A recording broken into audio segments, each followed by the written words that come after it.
आज Doubtnut app download करें। Doubtnut पर अपने सभी गणित, रसायन विज्ञान, भौतिक विज्ञान और जीव विज्ञान के डाउट्स का करो सफाया। बस प्रश्न की फोटो खींचो, एक ही प्रश्न को क्रॉप करो और तुरंत वीडियो सोल्यूशन पाओ। अभी डाउनलोड करें। नमस्कार दोस्तों, स्वागत करता हूं आप सभी का। आपका प्रश्न है, इनमें से कौन से निकाय एरोमेटिक नहीं है, कारण स्पष्ट कीजिए। ठीक है, तो यहाँ पर जो है हमें तीन जो है निकाय दिए हुए हैं, जिसमें से हमें बताना कि कौन कौन एरोमेटिक है और कौन कौन नहीं है। ठीक है, तो किसी भी यौगिक के लिए यानी निकाय के लिए जो है एरोमेटिक होने के लिए उसको समतलीय होना चाहिए। ठीक है, और उसमें जो पाई इलेक्ट्रॉनों की संख्या है वह हमारी 4n+2n, ठीक है ना, 4n+2 नियम का यानी हकल नियम का पालन करना चाहिए। ठीक है, तो इसमें पाई इलेक्ट्रॉनों की संख्या जो है वह कितनी होनी चाहिए, हमारी 4n+2 पाई के बराबर होना चाहिए। ठीक है ना, 4n+2 पाई इलेक्ट्रॉन के बराबर होना चाहिए। ठीक है, और इसको जो है हम हकल नियम कहते हैं, अर्थात हकल नियम का जो भी यौगिक हमारा पालन करेगा वह हमारा एरोमेटिक होगा। ठीक है, तो अब जैसे कि यहाँ पर हम देखें तो जैसे कि हमें का दिया है खंड, तो ये हमारा जो है एक साइक्लिक है। ठीक है, और एरोमेटिक होने के लिए पहले तो हमारा क्या होना चाहिए, चक्रीय होना चाहिए हमारा। ठीक है, चक्रीय यौगिक होना चाहिए। ठीक, चक्रीय होना चाहिए। दूसरा क्या है, समतलीय होना चाहिए। ठीक है, और जो ये हमारे पाई इलेक्ट्रॉन है ये वी स्थानीकृत होने चाहिए, यानी डीलोकलाइज्ड इलेक्ट्रॉन यदि इसमें उपस्थित है पाई इलेक्ट्रॉन, तो वे जो है हमारे जो है एरोमेटिक निकाय को प्रदर्शित करेगा। तो इसमें जो है हम इलेक्ट्रॉन देखें तो पहला ये तो हमारे यहाँ पे 2 इलेक्ट्रॉन हो सकते हैं। ठीक है, 2 इलेक्ट्रॉन हो, या तो हमारे यहाँ पर 6 इलेक्ट्रॉन हो, या तो फिर यहाँ पर 10 इलेक्ट्रॉन हो। ठीक है, तो इस प्रकार से जो है ये हमारा ये पाई इलेक्ट्रॉन होते हैं। ठीक है, इतने यदि उपस्थित होंगे इसी प्रकार से तो ये हमारे हकल नियम का पालन करेंगे। ठीक है, तो अब ये जैसे कि हमने तीन कंडीशंस को देखा, यदि ये तीनों की तीनों हमारी जो है वह पूर्ण होंगी तो हमारा जो यौगिक है या हम कहें निकाय है वह हमारा जो है एक एरोमेटिक होगा। तो जैसे कि हम का में देखें, ठीक है, तो का निकाय जो हमें यहाँ पर दिया है, तो इसमें देखें कि हमारे एक पाई बंद है इन दोनों कार्बन के बीच में, तो यहाँ पर हमारे कितने पाई इलेक्ट्रॉन है, पाई इलेक्ट्रॉन 2 हो गए। ठीक है, अर्थात एक नियम तो यानी हकल नियम का इसने पालन किया। अब इसके साथ साथ क्या होना चाहिए कि ये चक्री भी होना चाहिए, समतली भी होना चाहिए।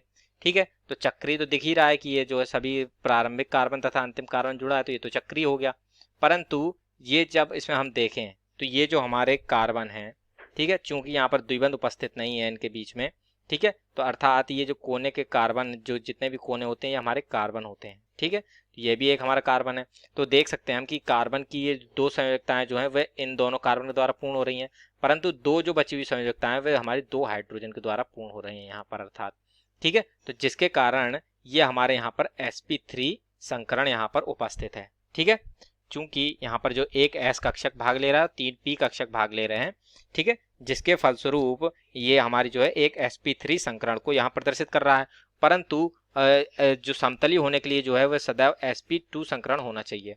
ठीक है, अर्थात यहाँ पर चूंकि ये sp3 संकरण है जिसके कारण ये हमारा असमतली हो जाएगा। ठीक है, sp3 संकरण के कारण असमतलीय हो गया। ठीक है, और जब कोई भी यौगिक हमारा असमतलीय हो जाएगा तो वह हमारा एरोमेटिक नहीं होगा। ठीक है, अतः, ठीक है, का में क्या लिखेंगे, अतः असमतलीय होने के कारण, असमतलीय होने के कारण निकाय एरोमेटिक नहीं है, एरोमेटिक नहीं है। ठीक है, तो इस प्रकार से जो हमारा का निकाय है वह तो हमारा एरोमेटिक नहीं रहा। खा में देखते हैं, तो खा में जो तो पाई इलेक्ट्रॉन की संख्या कितनी है, 1 2 3 4। ठीक है, तो 4 इसमें जो है हमारे पाई इलेक्ट्रॉन है। तो ये और ये जो पाई इलेक्ट्रॉन है, और इसमें एक तो ये पहले ही हमारा हकल नियम का ही पालन नहीं कर रहा है। ठीक है, चूंकि इसमें केवल 4 पाई इलेक्ट्रॉन है।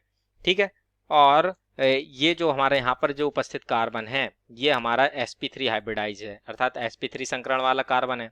ठीक है, चूंकि जैसे कि हम देखें इसकी जो 2 संयोजकताएं हैं, ठीक है, वो हाइड्रोजन के द्वारा पूर्ण हो रही हैं, अर्थात ये असमतली भी हो गया, असमतली है। ठीक, और 4 पाई इलेक्ट्रॉन है केवल, जिसके कारण से ये तो ना तो हकल नियम का पालन कर रहा है और ना ही ये समतली है। ठीक है, तो अर्थात ये भी हमारा एरोमेटिक नहीं होगा। तो खंड खा, निकाय खा क्या है, असमतलीय, असमतलीय एवं 4 पाई इलेक्ट्रॉन होने के कारण, ठीक है ना, होने के कारण, और ये जो 4 पाई इलेक्ट्रॉन होते हैं ये भी जो है हमारे विस्थानीकृत नहीं होते हैं, अर्थात ये एक स्थायी इलेक्ट्रॉन होते हैं, ठीक है, यानी डीलोकलाइजेशन को ये प्रदर्शित नहीं करते हैं, ठीक है। तो यहाँ पर हम क्या लिखेंगे कि 4 पाई इलेक्ट्रॉन जो है वह स्थायी होने के कारण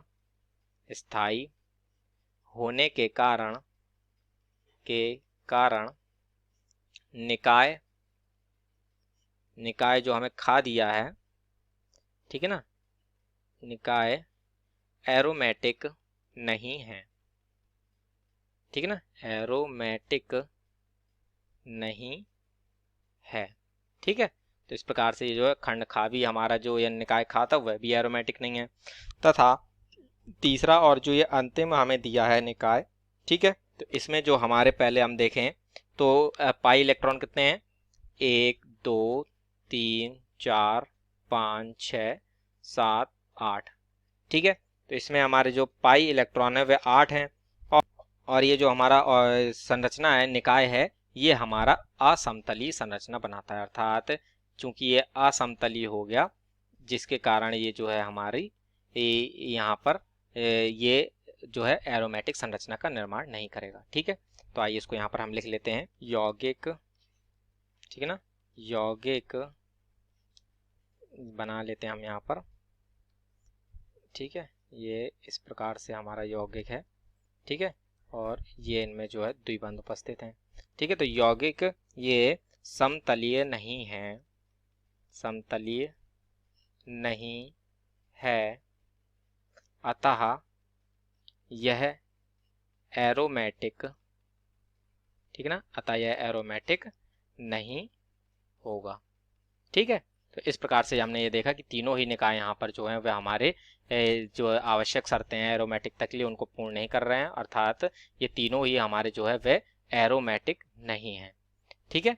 तो इस प्रकार से जो है ये हमारे प्रश्न का उत्तर पूर्ण होता है। आशा करता हूँ आप सभी को उत्तर समझ में आया होगा। धन्यवाद। कक्षा 6 से 12वीं से लेकर नीट, IIT, JEE वो एडवांस के लेवल तक 1 करोड़ से ज्यादा छात्रों का भरोसा। आज ही डाउनलोड करें डाउटनेट ऐप या व्हाट्सएप करें अपने सारे डाउट्स 8400 400 400 पर।